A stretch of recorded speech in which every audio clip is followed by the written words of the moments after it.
Deegan 1-1 at Southwick 2025. Absolute domination for the number 18, Jett Lawrence, 1-1 at Southwick.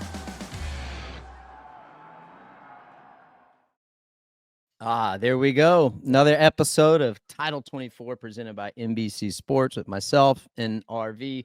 Got a great show today. Before we get going, and we thank our sponsors and tell you what we got on tap today, we want to dedicate this show to Aidan Zingg. Just horrible, tragic news coming off of this past weekend. And we're thinking about his family during this challenging, horrible time. So this show is dedicated to Aidan. Seemed like a good kid. Sadly, I never had the opportunity to meet him, but everything that I've seen on social media, man, just seemed like an incredible kid, man. Yep. He was. I knew Aidan a little bit. Bob, his dad. The sport doesn't need it. It's a big bummer. So, but yeah, we're gonna dedicate this show to the Zingg family and Aidan himself. So yeah. Moving on. Thank our great sponsors, United Motorsports, Quad Lock, Boxo, and Cardo for coming on this season. So looking forward to our adventure ride we got coming up here at the end of the month in July, RV. So all of the crew will have our Cardo systems on. Be a lot of fun. We'll be making fun of JH the whole time, so that'll be a lot. Won't take. He gives us plenty of ammo. It's not too hard to give him. Yeah, that's the beauty of those Cardos, man. It's awesome to be able to go out and ride with a group of buddies. That's right. Good riding or bad riding doesn't matter. You can talk all the smack you want, and it's a lot of fun. That's right. So you were in Mammoth. You had the boys in Mammoth. I didn't see much video, only what you posted on the socials and all that. So you and I had a private conversation, but bring everyone up to speed who maybe didn't see the results and what your experience was. Was it everything you thought it would be? Walk us through it. Dude, Mammoth's a very special place to go and race up at a ski resort.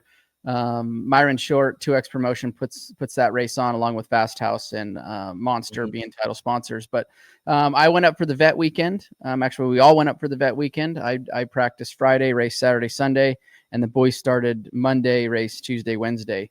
But no, it was good. Josh Grant came out from Florida. Me and him raced really, really hard, all 4 motos. He got me Moto 1, and I was able to, lucky enough, win the last 3 motos of the weekend for the vets. So 30 plus pro. So that was a lot of fun. Rode and worked way harder than I would have liked to. Especially at 7,900 feet, I think is what the track actually sits at. So RV and I were talking about this over the weekend a little bit, and once he got back into civilization and was cleaning out and everything, and I asked him if he got any arm pump. Tell him what you told me to. Dude, it's like, yeah, my right hand goes numb. It's literally all I could taste was blood in my lungs. They haven't ran that hard in a long time, and dude, it shows. Were you tired? Dude, were you tired? I was beat, absolutely beat. It shows how these athletes are, how fit they are to go fast on a motorcycle for 30+2, to do it week in and week out. It's a little depressing actually to see where I was or where you were, RC, in your prime, to where we are now, but it's all good fun, man. It's all good fun. Dude, tell me about it. I mean, especially for me, hell, I was almost 200 pounds at one stage. And I just remember I would go ride motos at some buddy's house around here. And I'd just be riding, just laughing at myself, thinking, dude, you are so pathetic. I mean, just arm pump, I'm huffing and puffing and 4 laps, but dude, I'm glad it went well. How'd it go with the boys? Did they enjoy it? Boys rode good. That was their first time at Mammoth. They got to do some fishing, some racing, hanging out with their buddies. Did you hang out with Mitch? Yep, we did hang out with Mitch. Mitch was up for the mini days, didn't do, Jett and 2 strokes, and getting all of his people dialed in, and anybody else for that matter that needs 2-stroke work or any bike work. But yeah, it was a good time, man. Boys rode really well, had some really good motos, and had some so-so motos, but that's par for the course especially in Mammoth. It's at the altitude and everything you deal with up there. So it was a lot of fun for their first experience going to Mammoth. Hey, how about Russ 219 asked a question? Is like, does RV think his near stock YZ 450F is as fast as his last factory bike? You think it would be very interesting to ride my last factory bike. I personally think, as we all know, the YZF 450 probably has some of the most, or has the most power, on the current market. But I would say if it's not damn close, it's probably better. It's come a long way. These bikes have come every year they make a little step in the right direction, or call it the right direction, where they either make the bike a little easier to ride or more power or whatever the case may be. But yeah, I believe it's probably damn close, if not faster. It'd be cool to back it, wouldn't it? Like, just to get a perspective. So I'm gonna give you a quick example, and then we're gonna move on to United Motorsports moment of the week. But Russ, so short story, I went to OzX Open many years ago, and it was a lot of fun. And I shipped my RM 250 over there, and I hadn't ridden it much, since I raced it. And now you go back in 2005 RV, like that RM 250. I'm sitting here looking at it right now. It was class of its field. Is just as good as Reedy's YZ 250, which those things were a class of the field in 2002, 3, 4. Anyhow, long story short, like, dude, I'm like, there's no way a bike could ever be as good as this. And I rode that thing 10 years later, and it was a complete dog compared to just a straight stock 450 that I was riding at the time. But anyhow, just to kind of parallel it, Russ, that was a good question. But I can tell you, a stock 450 blows the doors off of what I thought a bike could never get any better than what I was racing. So it's come a long ways. And of course, it's fuel injected. They're all fuel injected. Yeah. I never got to race with anything fuel injected at professional level. So anyhow, good stuff. So we're at Southwick this past weekend. I liked going to Southwick only because I knew that it was going to be tough, RV, and like you were going to have to go into the deep. And, guys would melt down. I was always hoping, like, dude, I hope it's hot as hell this week, and just because only the strong survive there. And that was kind of my approach. I grew up, I think we talked about this on the last podcast. I grew up riding in the sand. So I was super comfortable with it. But honestly, I just really think you have to be somewhat good at the sand, but if you're in really good shape, that can kind of make up for any deficiencies you might have in the sand. Like, what was your approach for Southwick, and what did you like about it? Yeah, I actually always enjoyed riding the sand, and Southwick's a very unique place, as we just watched on the broadcast. Like for the fans that are watching, and you're never going straight for very long at Southwick. We have that straightaway in the back that drops down to the left. That's pretty fast. But other than that, you're not going straight for very long. So the toll and the task on the body, what it takes from like your lower back, your legs, how much core strength you have to have. Like same thing. I knew going there that that obviously sand adds another element to it with bikes and making sure that you're managing the motorcycle. But same thing, I knew that I was fit enough to be able to run with pretty much anybody as long as I got off the gate, halfway decent, because Southwick's a tough one. If you get yourself outside the top 10 or right around top 10, it's a tough place to pass on, because it's typically 2 lines around the track. And a lot of times there's one main line in a lot of the turns. So I really leaned on that. Like you said, RC, was the fitness side of it and the mental tough side of it, because it can be scorching hot there.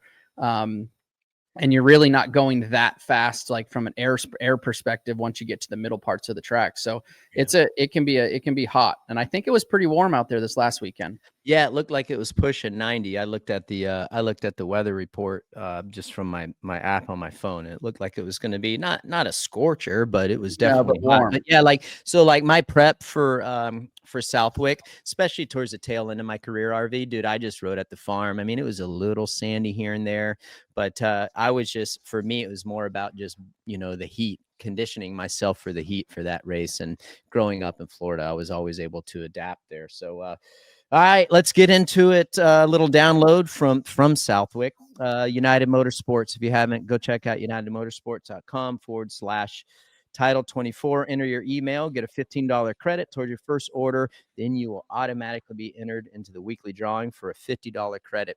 United Motorsports, Big Ray and the crew over there do a great job. But of course, from 450 standpoint, Jett was on point. No surprise, just an absolute clinic, getting great starts. Those HRC bikes, RV, they got something going on there, because both him and Hunter, not only are they great starters naturally, but them bikes, they got it dialed for sure, bro. They do. I thought about that. Both motos, both Hunter and Jett, great starts. Obviously, the bike's got power to put himself up front, but they're doing something right with either their starting technique or launch control. Seems like this year, from the starting perspective, they are on point when it comes to that. So I'm assuming some of that has to do with how good they are as starters, but also how good the maybe launch control or what they've got going on with that Honda leaving the great start. They're up front every time. And dude, it makes such a difference at a place like Southwick. It does. Yeah, I mean, he gets out there, and then he can control his breathing. He got a good lead, especially he got a really good lead early on in the first moto, and those guys stuck with him a little bit closer the second moto. But at the same time, you don't know how hard he was pushing early on. You can speculate on what how hard he was going, but I think he rides as hard as he needs to ride. Some days he only needs to ride 90%. Some days maybe he does have to go 100%, depending upon who's behind him and who's pressuring him. But at the end of the day, I think he's in a league of his own.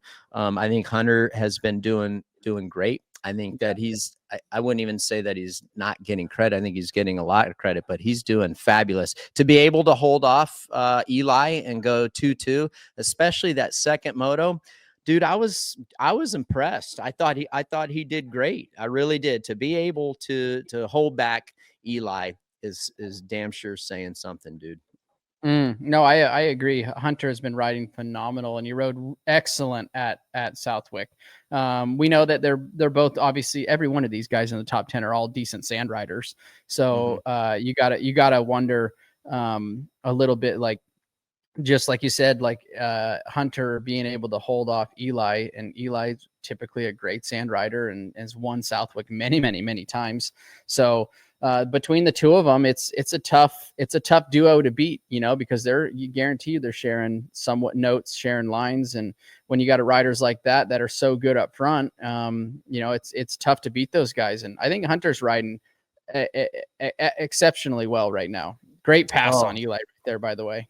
Yeah, right up the inside right there, getting by, had it down right. I don't know who went down there, but I was in an area where I watched the broadcast, but I was in an area where I couldn't listen to it. So I just I was just watching the whole time. It was an entertaining race. I mean, not a lot of back and forth for the lead, but still. Another guy, dude, Prado, great to see him up there. I think like how he did, I think we were texting offline.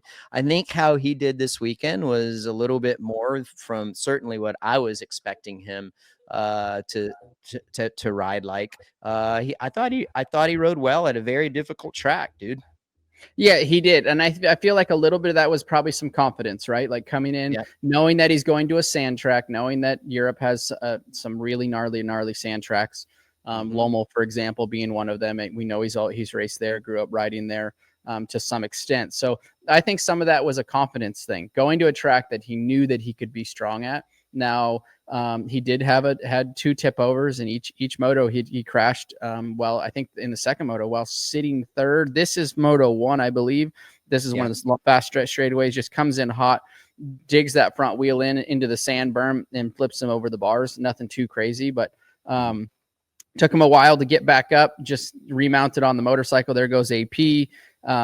But no, I think he was confidence wise, he was in a position knowing that going there, that he was going to be maybe better at this track than some others. And I think you saw it. I think you saw the speed. You can see how far he is also off, but he's closer than he ever has been so far this outdoor season. So I think that's a big confidence booster for him. Yeah, for sure. He's I think that he will continue to progress. I think that, just like you talked about, having that confidence and now knowing, like that he can run up there. I'm not saying that he ever was second guessing it, but at the same time now he's kind of solidified to himself that he can run up front. And I think I will see a lot more of him up there. I think his starts will inherently get better. Obviously, they're working hard on that bike to improve it, or at least get him comfortable. I did see something, a quote, and it's hard because the translation and stuff, but it basically says, he said, I have to adapt. So basically that tells me, like, the bike is what it is. I just have to go out and perform and make the best of it. Yep, I believe so, RC. And I think the adapt too, like I saw that quote, and I think some of that adapt means also the way we run our Saturday races, right? We don't have long Saturday practices, qualifying, right? We show up Saturday morning, we jump on the motorcycle, we have 2 or 3 short practices, lap times, boom, boom, boom, we're right into the schedule, right into racing, and boom, the day's over. So I think a little of that adapt also comes from our scheduling, the way it's scheduled versus being a 2-day race like it is in Europe. So all of those different things he's got to learn to adapt to. Hey, I want to talk to you real quick about, before we go to the Boxo breakdown and talk about some other riders like Eli and Justin Cooper and RJ and AP for our Boxo breakdown. But I go back to Jett and just watching him and studying him, like his efficiency. And he's always efficient, but like it really shows up at a track like this. And I was playing around on X during the race this week, and just, how it is if he only is exerting 85% of his energy, how big that helps you for the second moto, right? Your recovery time isn't as long. I know for me, RV, like there was some strategy there on that first moto. If I could build a gap, then you're just like maintaining, you're riding 60-70%, and you're like, okay, you come off the track. Yeah. Is it hard work? It is. But are you in the red zone? Hell no. So I think like majority of time, that's what you're seeing. Like Jett gets out there and then he's basically recovering way earlier. So now he's going into the second moto and he's probably close to 100%. That means he has more in reserve to go deep if he needs, if he's getting challenged by, say, Eli or Prado, or if it's Sexton when he comes back, whoever it might be, right? Like, was there ever times, because I know it was for me, where you would be chilling that first moto if you had a nice lead, just in case to save up? I agree. Like, think of it this way, put 12 to 15 minutes in, right around halfway ish. You go out, you sprint, you ride hard, you open up the lungs. Obviously you see how the track's at, but you're riding 190 to 100%. And then at 12 minutes, you're like, okay, what's my gap? And then you can manage that race and pull it down to 80%, like you said, and maintain that gap, because they don't have a shoestring tied to you to see where you're going. They're not putting pressure on you. You're able to just ride your race at your pace. And at a place like Southwick, to save that much energy going into Moto2 is massive. I really do think it's massive. And along with the 2 starts he got, right? Like, he was up front both. So he put himself in such a great position in first moto and second moto off the gate. He never was in a position to be able to, like, okay, I got to make moves. I got to pass. Who's in front? Do I have to think about how hard do I have to push for how long? He put himself in that position right away and managed both races from the front. Hey, moving on to the Boxo breakdown. Check it out, Boxo USA. They got the best tools in the business for sure. A lifetime warranty. You got all set up too. All boxed set up. I'm set up. Yeah, they are awesome. I know the Monster Energy Star Racing team uses it. If you're at the race this weekend, go by there and check their setups out. Pretty cool.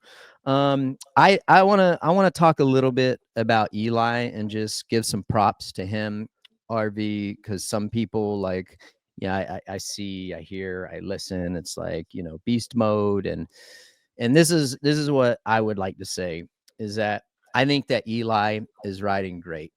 I think that is he missing something? No, I do not.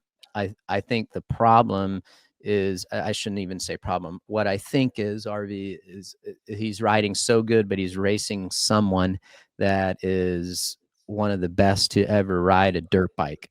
And so maybe that casts a shadow over what people think Eli should be doing or how he should be riding. I think he's just as good as he's ever been. He turns it on when he needs to. It's not fair to compare him when you're going against a guy like Jett Lawrence. And I mean, dude, Jett is bad. He's a bad man. You cannot dispute that. And that's why I think, I think Eli's kicking ass. I just think it's overshadowed by a rider that's incredible. It is. Jett has, since he has come to the States, since he started racing, since he started winning, every class that he's come to, or every championship, or every goal he's set, he's kind of been in a little bit of a league of his own. And to your point is that the level that Jett is at is extraordinary high right now. And how efficient he is on the motorcycle. I think Eli is, I would say he's at his best. From what, I would say he's at his best. But yeah, I think you can compare the two, but I think you have to compare. And when you look at it from paper, look at where they're at in their careers. Eli's on the tail end of his career. Jett's kind of in the middle-ish, beginning of the middle of his career. Age difference, life difference, 3 kids over here, young 21-year-old, as for Jett. So I think he's doing a phenomenal job for all circumstances looked at. And, you can't take anything away from him. Jett's just that good right now. And he will go down in history as one of the best riders. Yeah. But yeah, I can you compare, right? You can compare them, but you have to compare actual apples for apples. And 32 years old, 3 kids, long career, been very successful, and a kid that is early in his 450 career and where that's at. Yeah. And this is like full props to Eli. It's no different than when people raced you and when people raced McGrath, like the guys that raced McGrath and Supercross, especially, like, I mean, they were great. I mean, all these guys. I think it's okay. I think it's okay to say that Jett has, it's just like MC was the best at Supercross until you came in, right? You raised that bar. So I would say Jett has raised that bar. Yeah. I'm not saying Eli can't match where Jett's at, but the odds of that happening are probably slimmer than they are actually happening, just because of the circumstances and where he's at in his career. Yeah. Yeah. It's and then I go back to the efficiency thing that I was talking about when I was watching Jett. And when you see, like, I saw you and I had talked about this and we wanted to talk about it on the show. It's like we saw a lot of dudes getting gassed in that first moto. And so, like, if I'm Jett and I'm seeing these guys getting gassed in the first moto, well, it's hard for me, and RV, I'm sure you're the same way, and speak up if I'm wrong. Like, it's hard for me to get excited about everyone else's chances when I see that they're gassed after the first race and Jett's not. It's like, it's so hard to go out there and contend with that guy when you're already smoked after the first moto. It's so physically hard to do. Like, I saw dudes sitting and standing where they shouldn't have been, and like zero urgency. Anyhow, no, and that's Southwick for you, man. It's Southwick. As we're watching AP right now, he was specifically one. He's been riding phenomenal the last few weekends. But then we come to Southwick, right? And to me, and what you're talking about being gassed, like AP looked like he got gassed in that first moto. Yeah. It's a brutal track. And look, we've had some Euros come over. Oh, Southwick ain't sand. It's not a sand track, blah, blah, blah, blah. Like, it's one of the tougher sand tracks to ride. Just like if you take us to Lommel, we're not used to Lommel, and we'll probably get our kicked over there, you know. But like when you come to the U.S. and you come ride Southwick, like it's a tough tough place to race. It's got a hard base to it. It's slippery. You're never going straight very long. And it can ruin you. It can ruin you for the second moto if you're maybe not just fit enough, or you're just not riding the track properly and riding the motorcycle the best to its ability, because it's a unique place. Hey, 250 F Man, and you already kind of mentioned this a little bit, but 250 F Man says, do you think all the years training alone is why Eli is struggling to make passes and be aggressive? Honestly, 250F Man, I think that in Eli's current position where he's at in his career, like I rode quite a lot alone. I had Jake Weimer with me. RC, you rode a lot alone. I don't think that has anything to play. That doesn't come into play, I think, with Eli. I just think, like I just mentioned, the gap between what Eli maybe had 3 years ago, the bar has been raised and everybody is closed in a little bit, and it's harder to make those passes if you're a little closer in speed. That doesn't mean Eli's slower than the rest, but it makes it harder to bridge the gap, and it makes it even harder to make that pass stick on some of those riders that are up front. Yeah, I agree with you. I don't think it affects, especially a guy like Eli. I know it didn't affect me riding solo. I know it didn't affect you. Good guys find a way to get by.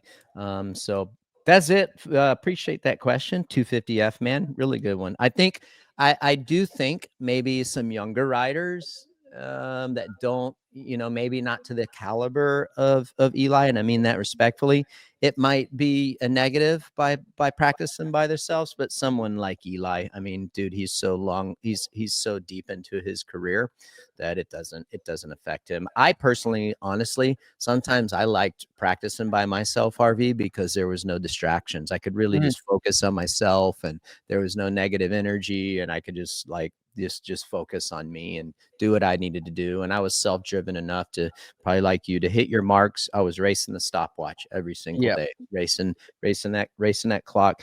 So that's the Boxo breakdown. And again, going back to the Eli thing, is just full props. He's racing somebody that is, you know, going to be crushing the record books, and, you know, and casts a massive shadow. You know, I was on a bike ride this morning talking to friends, like, do you think that Hunter can beat his brother? You know, I'm like, well, yeah, I mean, I'm sure he would like to. I'm sure maybe if the conditions are right, you know, there's times that he will be able to do it. But I mean, it's just, it's a tough order. So like now, every single weekend, I'm tuned in to the Pro Motocross Championship, RV. I'm like, okay, who's going to be the closest this week to Jett? Like, is there a guy that, you know, like is going to raise the stakes and close in that gap? That's what I'm looking forward to each and every week. And if that's the case, and assuming it's Eli, assuming it's his brother, or when Chase comes back, like how does Jett respond? Like, then I moved on. Okay, like how does he respond? That's what I'm looking for. Yep. Yeah, I agree. So good stuff. Couple notables. RJ Hampshire, dude, he's been doing well. I think he's having a killer rookie season on that 450. He came from a long ways back. That first moto, I think he crashed in the first corner. But dude, this guy is quietly chipping away and doing a fabulous job. Yep. Obviously, he's figured out something to do with that wrist, right? Like we knew late in Supercross, he was dealing with his wrist injury, which is no joke. I believe it was something to do with the navicular, I think, right? Yeah. So that's a no joke bone, just from the pains perspective of what it does when it does break. You know, so I've dealt with that for many, many years. But no, RJ's riding very well for his 450 debut, and I personally think he's riding the 450 better than he rode the 250F, a little more. And maybe that's just because the extra power that it has. Yes, it has extra weight, but maybe the Husky 250 was a little on the slower end for him. So he had to override the motorcycle, where now he's got obviously full power, 450 power.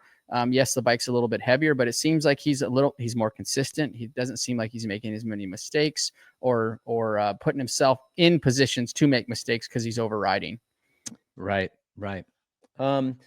Moving along to the 250, little 250 recap. I'm just gonna go ahead and say it. There ain't nobody in Deegs class. I mean, not.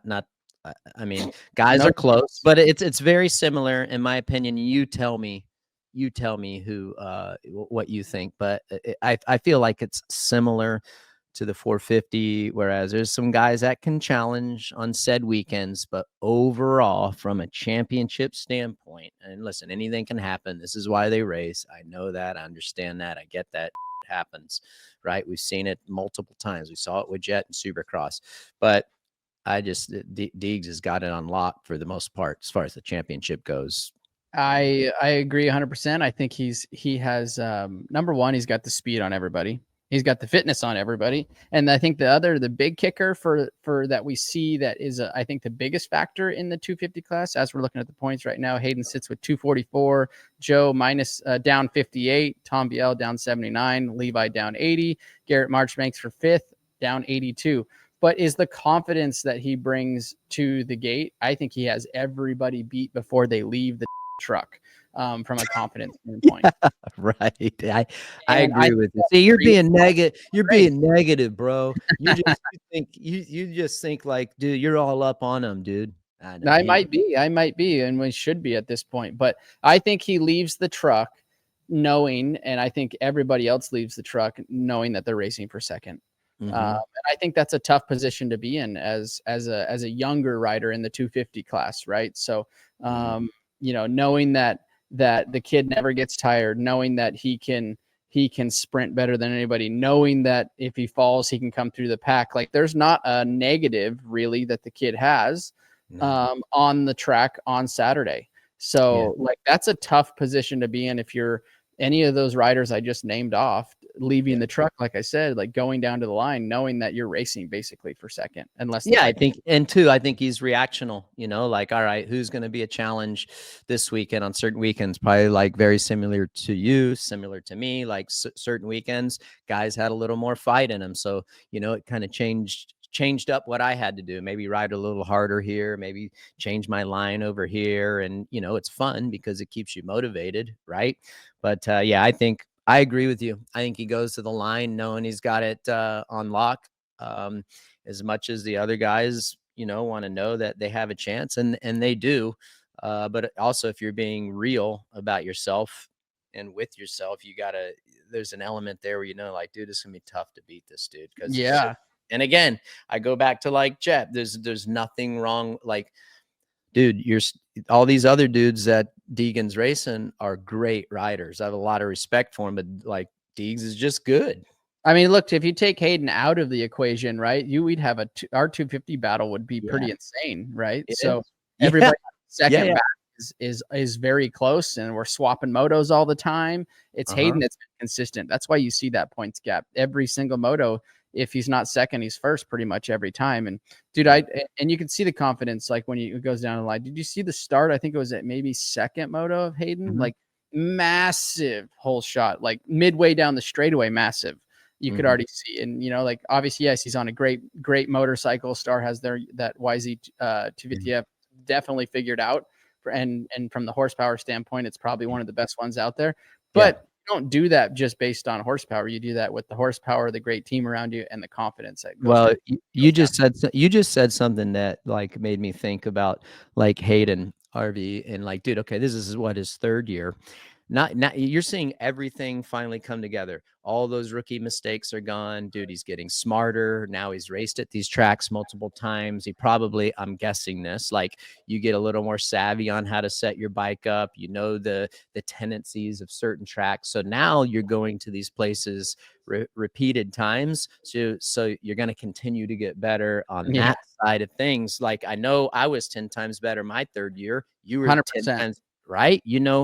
Dude, you know what to expect, you know how to adjust, and you make do, right? And I think that's what you're saying. It's a tough combination to beat. However, some notables, dude.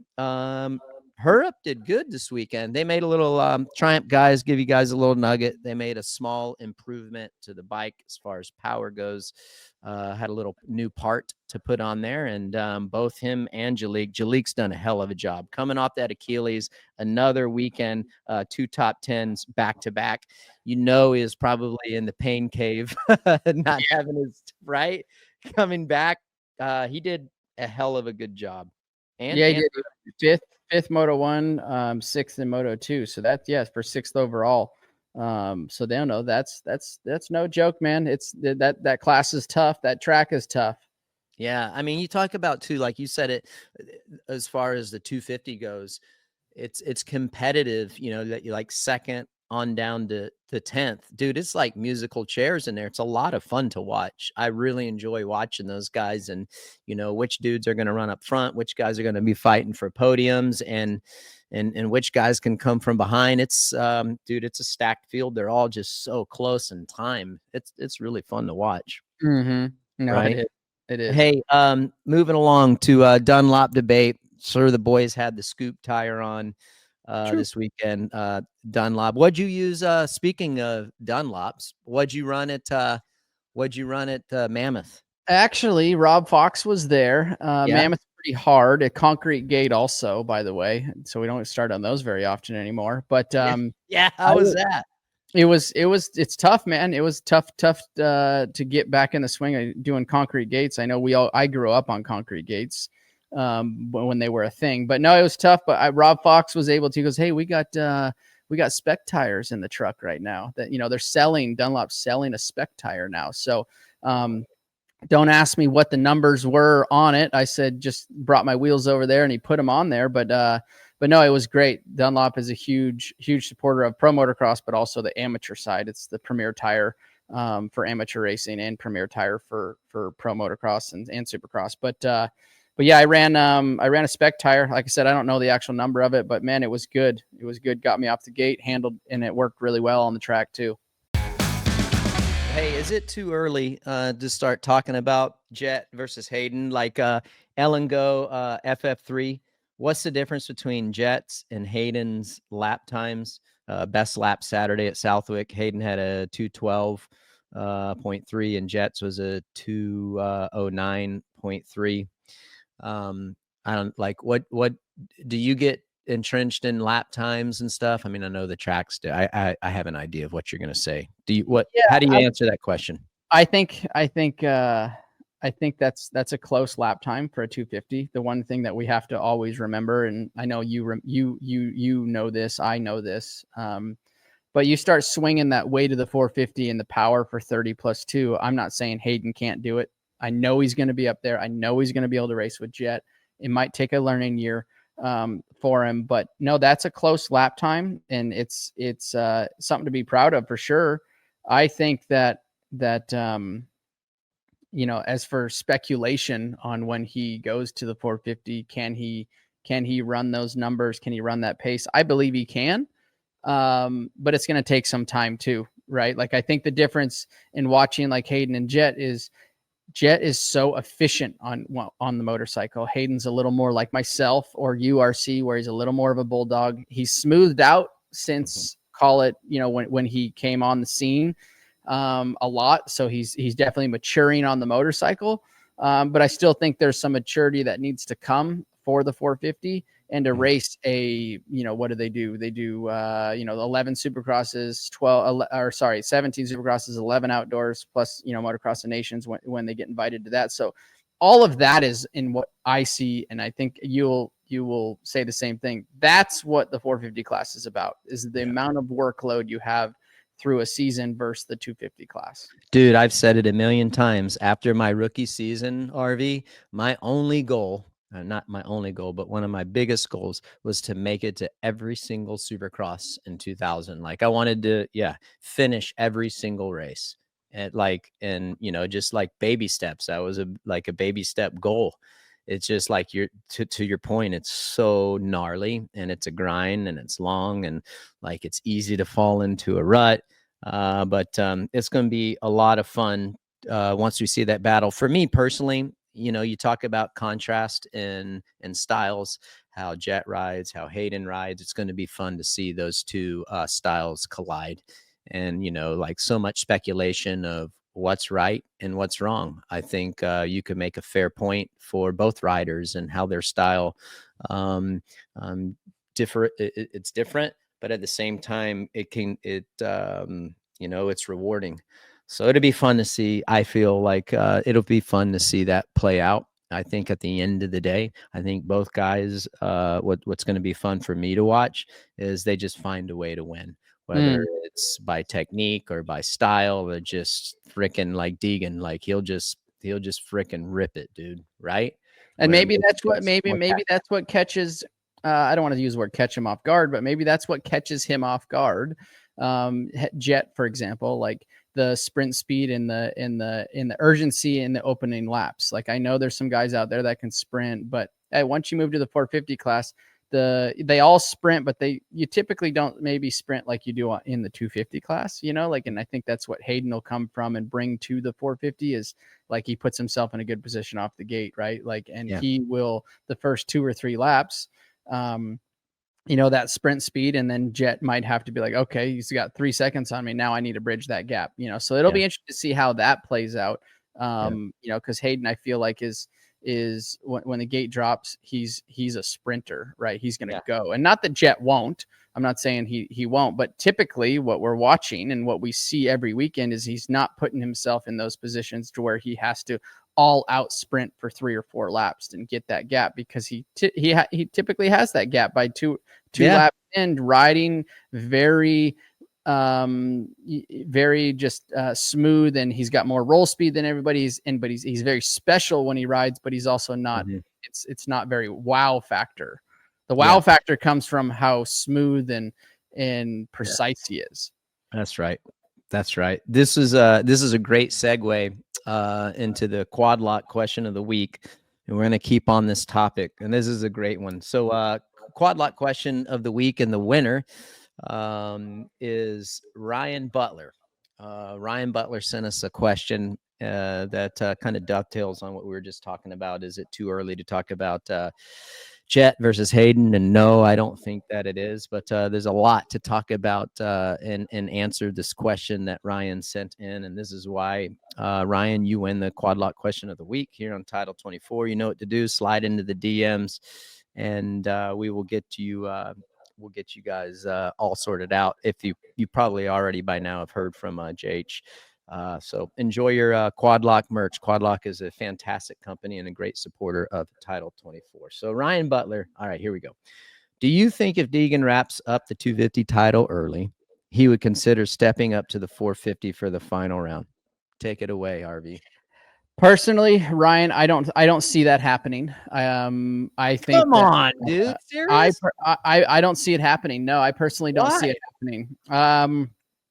Okay, so if I'm his dad, or if lets him do it, I'm his trainer, or if I'm the team, I would want him to, because he's gonna do, he's got SMX coming up, right? And then we have 2026 Supercross coming up, and it's all around the corner. And it seems like it's a ways away, but it's not. It'll be here before we all know it. And he's got to stay 250 for Supercross, and then we're hearing, or the talk says, he'll go for Pro Motocross 26 for 450. So if I'm his dad, I'm the team owner, I'm the person that's making these decisions. I'm keeping him down and finishing out his 250 outdoor career, is winning as much as he can win, cash as many checks as he can cash, keep him healthy for SMX, and then also for Supercross, to defend his championship for Supercross. That's what I would do. I personally don't see him stepping up. I don't see what the benefit of him stepping up would be. It's going to be a lot. It's going to be, not saying he wouldn't go out and do well, but I think we keep him down. I would keep him down and run out his lights. Dude, you shocked me. I have difference of opinion on this one. Overall, Ryan, great question. So I'm a little bit different here, and we've talked about this on the podcast before. Is one of my things that I would have done different. I would have raced the 450 or the premier class in the opposite coast and Supercross. I think that first and foremost, I think that everything that Haiden is doing right now, whether it's preparation during the week, whether it's when he's racing at the races, he needs to be gearing himself, and you probably did it too the last year on 250s. You're prepping yourself for next year. So race simulations during the week, you need to be on Supercross, dude. You need to be doing 20 minutes, right? Not 15 plus one lap. You need everything so you have some insurance and you are ready once you step up. You need to be doing that. Everything you're doing, you're just assuming you're on the 450. So that's what I would, if I was coaching him, that's what we would be working on. I think if he wrapped it up early, I would be in support of that with zero expectation. No, that is the biggest thing. Don't go out there. Yeah. Do you want to go out there and win and kick Jett's ass? Of course you do. We all know he wants to do that. It would be fun to watch, but he can't injure himself. He's got to stay healthy for SMX. This is what I would do. I think it would be fun, and it would give him an idea of the race pace, what it's like. It's just real. There's no simulation about it. So that's what I would do. I think, one race would be enough. And just to kind of get a lay of the land. So he's not going into the 450 Pro Motocross Championship next year blind. Yeah. That's what I think. No, and that's a good strategy also. That totally is a great strategy. I think but you said you wouldn't do it. But it's a great strategy. That's everybody's under their own opinion, right? Like, I just don't know for the big picture of, I guess what I'm looking at is him maximizing his 250 and the dollars and the cents when it comes. Yeah, but what about what he'll learn if he'll go to the 450? And he could learn a ton. But he also could end up, on the ground, right? So and then what about SMX and what about defending? So there's a lot of moving parts to that, and I'm not saying it would be bad. Dunge did it, right? Dunge went up and rode opposite coasts. Dunge rode opposite coasts, filled in, or went up to the 450 class and rode opposite coast. I think his first round he got 5th in the 450 class from the 250 class. Okay. When he was on Suzuki. So it was a benefit to him. Mm-hmm. I don't think personally where I was as a 250 rider, if it would have been a good move for me. I struggled bad my first 12 to 18 months in the 450 class. So I was unprepared and I wasn't ready to move up to just say, hey, we're going to go jump in here. I'm not saying Hayden's that way. He very well is. He's the evolution has made everybody better earlier. And we see that in amateur racing. We see that in the 250 class. So yeah, it very well could be the right move. I don't know. Hey, we gotta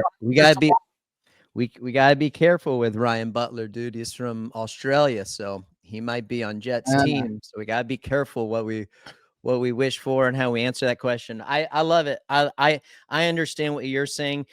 For me, and I don't even know if you knew this. So like, I only raced amateurs on big bikes 1 year, not even a full year, basically. Yep. Right. So, but I raced 125 class and 250 class. So I already had experience riding the bigger bikes. Yeah. So maybe a little bit different than you did. So again, he could go out there, hit the deck and screw up his SMX championship hopes, world championship hopes.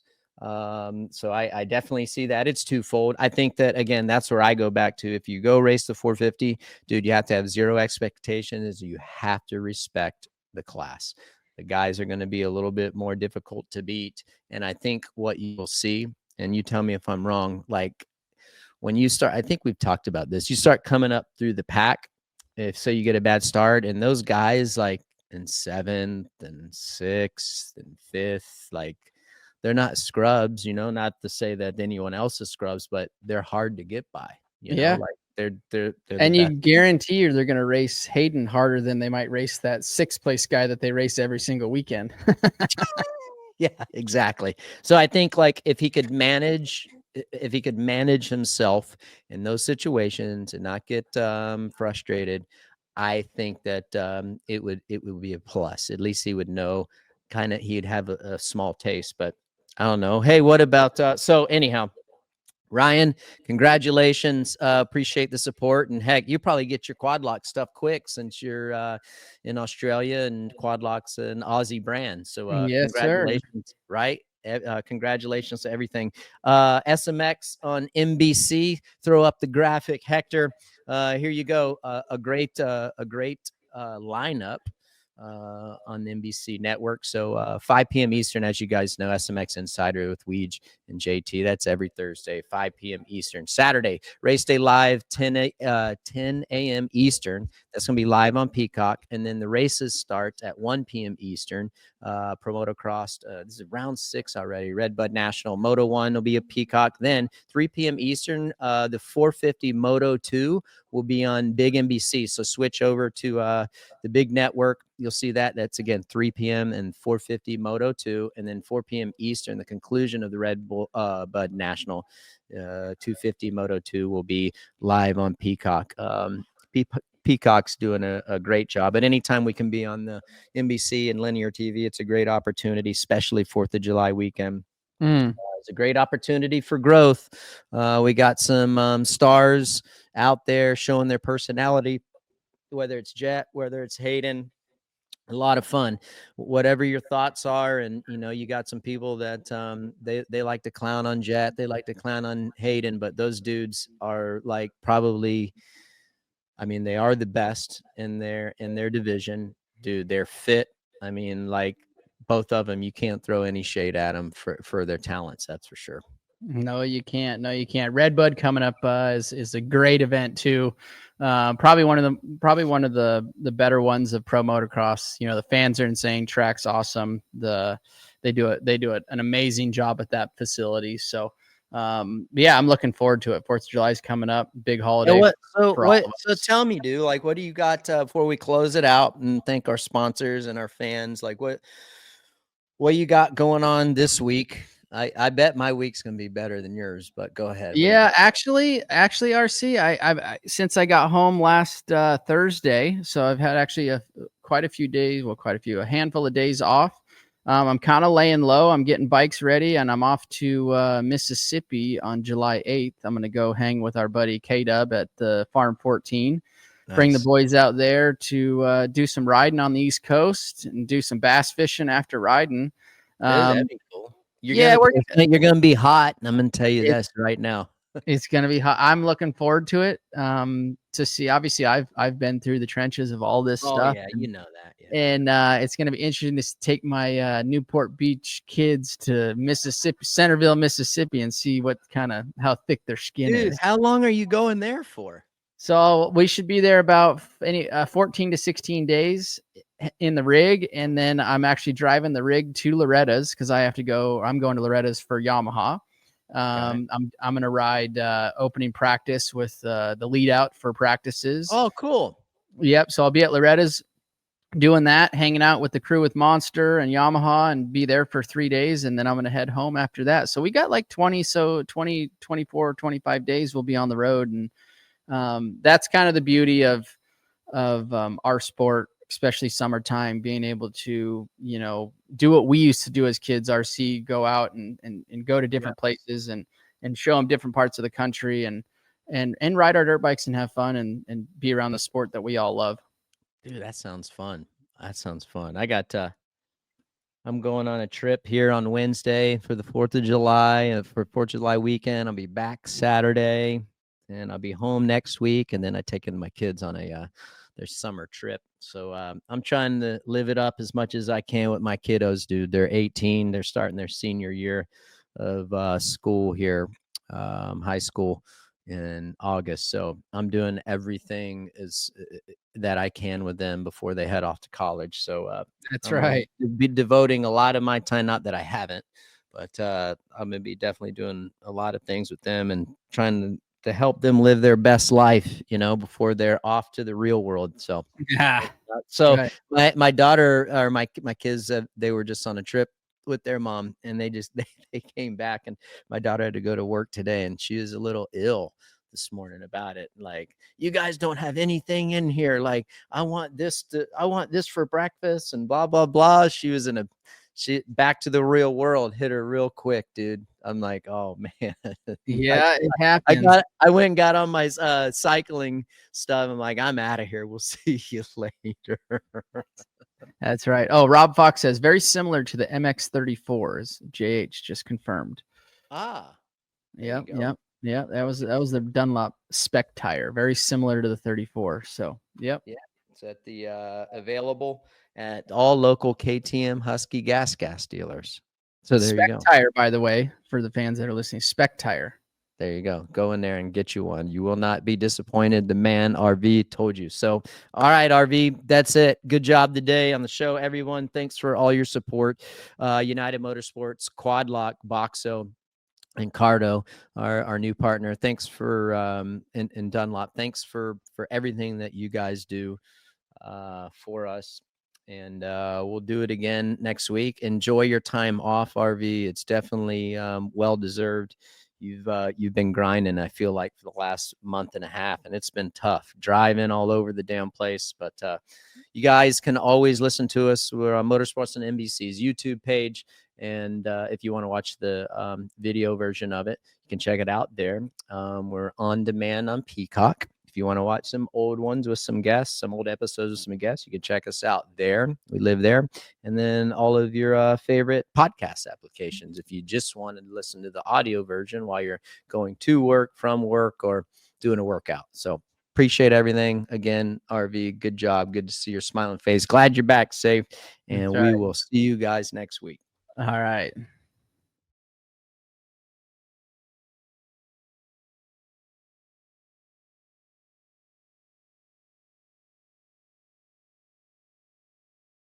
Hi, folks. Lee Diffie from NBC Sports here. If you truly enjoyed what you just watched, you can get more news, interviews, and highlights by subscribing to the Motorsports on NBC YouTube page. You can get it all, so go for it.